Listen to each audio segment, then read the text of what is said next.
దేవుని కంచె తెస్తే మన గతి ఏమవుతుందండి? దేవుని కాపుదల మన దగ్గర నుంచి తీసేస్తే what will happen to us? దేవుడు మనల్ని విడిచిపెడతా మన స్థితి ఏంటి?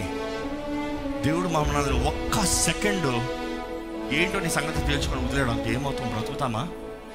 నేనైతే బ్రతుకుతాను అంటే ఈసారి మనకు అర్థమవుతుంది ఈ జనరేషన్. ఎందుకు కోవిడ్ వచ్చింది, వైరస్ ఉందంట, ఎక్కడుందో తెలియదు, చచ్చిపోతున్నారంటే ఎలా ఉంటుంది? ఇళ్ళల్లో కూర్చొని ప్యాక్ చేసుకుంటాం, తలుపులు వేసుకుంటాం. ఎప్పుడో తెలియదు, ఎప్పుడు చస్తాడో తెలియదు. మీ పక్కింటోడు చచ్చాడు, ఎలా ఉంటుంది? భయం ఎక్కువ. దేవుడు లేడని దేవుని దూషించి, దేవుని సేవకుని దూషించి నేను గొప్ప అన్న రీతికి ఉంటే దేవుడు అంటాడు, చూపిస్తాను నీకు భయం అంటే ఏంటో, రుచి చూపిస్తాను. నా కాపుదల లేకపోతే నీకేమవుతుందో రుచి చూపిస్తాను.